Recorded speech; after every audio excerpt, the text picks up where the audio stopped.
Pada 1 Maret 1945, Jepang terdesak oleh sekutu. Karena mereka merasa keberadaannya terancam, maka Jepang memberikan janji kemerdekaan pada Indonesia. Sebagai tindak lanjut janji tersebut, maka dibentuklah BPUPKI atau dalam bahasa Jepang, Dokuritsu Shunrin Kosasai. Pada tanggal 1 Maret 1945 oleh Letnan Jenderal Kumakichi Harada yang bertujuan untuk mempelajari dan menyelidiki hal-hal penting yang berkaitan tentang pembentukan negara Indonesia Merdeka. Dr. Rajiman W.P.O. dilantik sebagai ketua dan sebagai wakilnya adalah Ichibangese Yoshio sebagai perwakilan dari Jepang dan Suroso sebagai perwakilan dari Indonesia. BPUPKI pun mengadakan sidang pertama pada tanggal 29 Mei hingga 1 Juni 1945 dengan agenda merumuskan dasar negara Indonesia Merdeka. Sidang pertama bertempat di Gedung Chosangi atau dikenal sebagai Gedung Pancasila yang dihadiri oleh ketua dan wakil serta anggota BPUPKI yang berjumlah 67 orang. Rajiman, Ichibangase, Suroso beserta para anggota duduk di tempat sidang yang telah tersedia. Rajiman pun selaku ketua membuka sidang BPUPKI. Assalamualaikum warahmatullahi wabarakatuh. Saudara-saudara sekalian, terima kasih sudah hadir di tempat ini. Pertama, saya selaku ketua akan memimpin jalannya sidang ini. Di sebelah saya ada wakil dari Jepang yaitu Ichibangase dan di sebelah saya lagi ada wakil dari Indonesia. Saudara-saudara sekalian, kita berkumpul di gedung ini dalam rangka merumuskan sebuah landasan untuk mengokohkan negara yang akan kita bangun bersama. Untuk itu, marilah kita membuka sidang dengan agenda membahas rumusan dasar negara.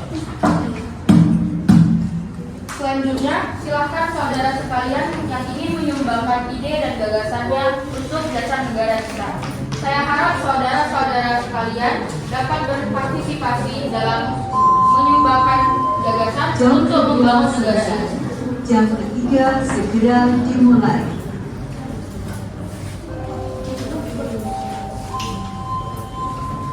The second period is on. Assalamualaikum warahmatullahi wabarakatuh. Starts. Saudara-saudara sekalian, saya ucapkan terima kasih karena telah memberikan kesempatan kepada saya untuk menyampaikan pidato singkat ini. Saya ingin menyampaikan gagasan saya mengenai dasar negara kita. Adapun rumusan dasar negara yang saya usulkan yaitu 1. Peri kebangsaan. 2. Peri kemanusiaan. 3. Peri ketuhanan. 4. Peri kerakyatan. 5. Kesejahteraan rakyat. Alasan saya mengatakan seperti itu karena fondasi dari dasar negara adalah sebuah bangsa, di mana bangsa kita ini memiliki sifat peduli kepada sesama yang mencerminkan sikap kemanusiaan, yang memegang teguh toleransi dalam beragama dan mencerminkan sikap ketuhanan. Juga rakyat kita merupakan rakyat yang suka kebersamaan, sehingga rakyat kita akan dapat mewujudkan kesejahteraan rakyat. Itulah usulan dari saya. Mohon dipertimbangkan. Terima kasih. Wassalamualaikum warahmatullahi wabarakatuh.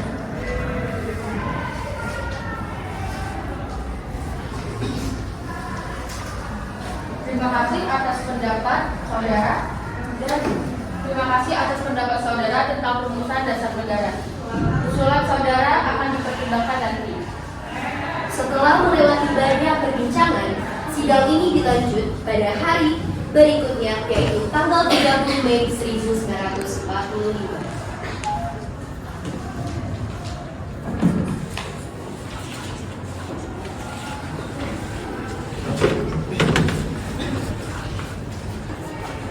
Saya mengucapkan terima kasih atas kesempatan yang diberikan kepada saya untuk bisa menyampaikan pendapat saya pada hari yang cerah ini. Usulan saya berisi 5 poin utama yaitu 1.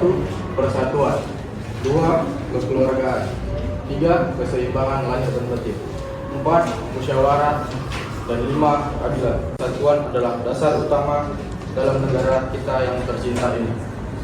Kita harus saling menopang dan meningkatkan nilai kebersamaan serta kekeluargaan kita di dalam negara ini. Demikian pendapat saya, mohon dipertimbangkan. Terima kasih.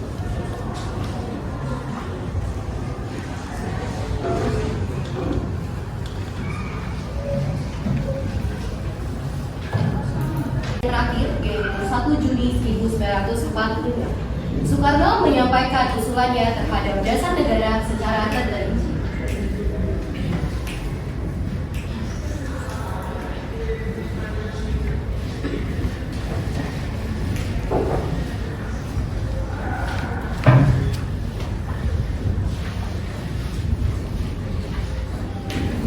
Saudara-saudara sekalian, setelah mikir ini semalaman, saya berpendapat bahwa dasar negara kita harus berdasarkan kepada yang pertama, bangsa Indonesia, yang kedua, internasionalisme atau kemanusiaan, 3, mufakat atau demokrasi, 4, kesejahteraan sosial, dan yang kelima, ketuhanan yang berbudaya. Saudara-saudara, dasar negara ini telah saya usulkan. Usulannya ada 5 dan saya memberi nama dengan nama Pancadharma. Namun, jika Pancadharma tidak tepat karena dharma berarti kewajiban, sedangkan kita membicarakan dasar. Setelah mendapatkan saran dan tunjuk dari seorang ahli bahasa, akhirnya saya memberikan nama sebagai nama Pancasila, yang berarti Panca adalah 5 dan Sila adalah asas atau dasar. Namun, jika ada dari saudara-saudara sekalian yang tidak setuju dengan pendapat saya bisa peras menjadi 3, yang disebut dengan Trisila, yaitu ketuhanan, nasionalisme, dan gotong royong. Dan dapat saya peras lagi menjadi 1, yaitu gotong royong. Apakah saudara-saudara sekalian setuju dengan pendapat saya ini?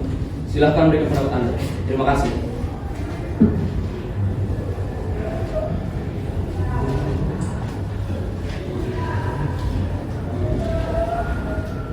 Bagaimana Ketua? Apakah usulan nama Pancasila dan Trisila bisa diterima? Baiklah, silakan kepada para hadirin sidang menyampaikan pendapat tentang usulan nama Pancasila yang disampaikan oleh Insinyur Soekarno. Saya setuju dengan nama Pancasila yang disampaikan oleh Pak Insinyur Soekarno. Baiklah, para anggota setuju untuk menyetujui nama Pancasila yang disampaikan oleh Pak Insinyur Soekarno. Ada beberapa hal yang ingin kita sampaikan oleh wakil dari Jepang. Silakan Mr. Ichiwa masuk. Ohayo gozaimasu. Selamat siang para hadirin sekalian. Saya telah menyimak dari awal hingga akhir dan saya setuju dengan usulan dari beberapa usulan dari kalian. Selanjutnya,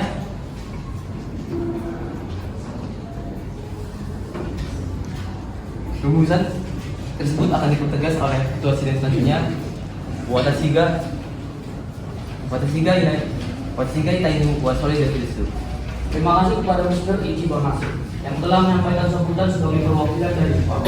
Saudara-saudara sekalian, tadi kita sudah menyimak bagaimana pandangan dasar yang telah disampaikan oleh Muhammad Yamin, Dr. Supomo, dan Insinyur Soekarno.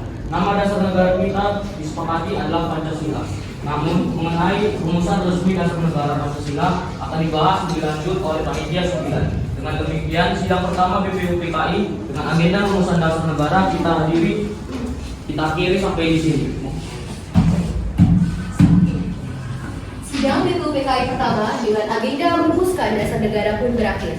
Selanjutnya, dasar negara tersebut dibahas dalam sidang yang akan dilakukan oleh Panitia 9. Sebagai ketua dipilih Insinyur Soekarno dan anggotanya yang terdiri dari Dr. Muhammad Hatta, Mr. A.A. Maramis, Abdul Kahar Muzakir, Ahmad Sudarjo, Muhammad Yamin, H. Agus Salim, K.H. Wahid Hashim, dan Abu Koso Syokrusuyokuso.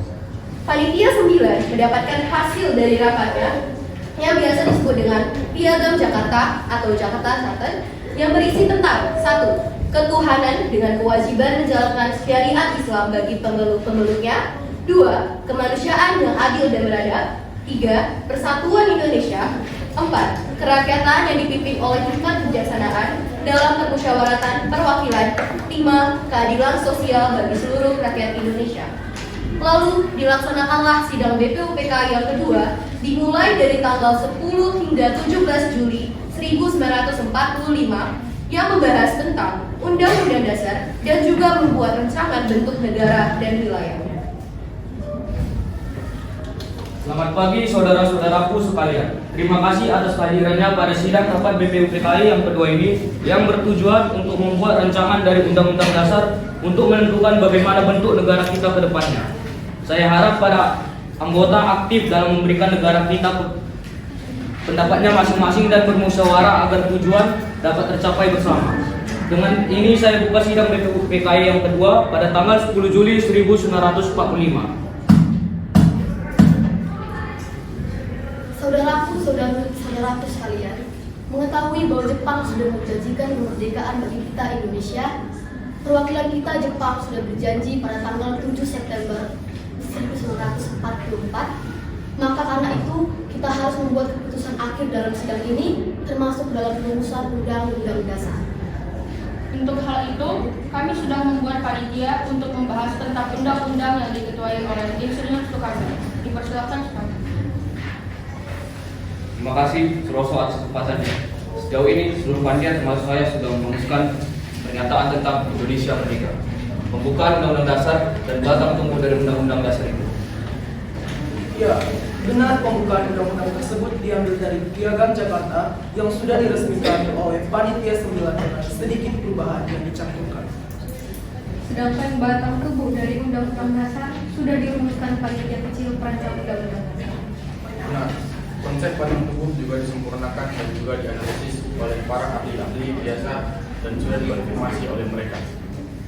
Sidang BPUPKI kedua ini berjalan selama 7 hari dan semua anggota yang terlibat dalam hal ini terlihat sangat antusias mendiskusikan tentang Undang-Undang Dasar ini hingga pada akhirnya yaitu tanggal 17 Juli 1945 rapat kedua BPUPKI dinyatakan selesai oleh Rajiman BPU Dibingan.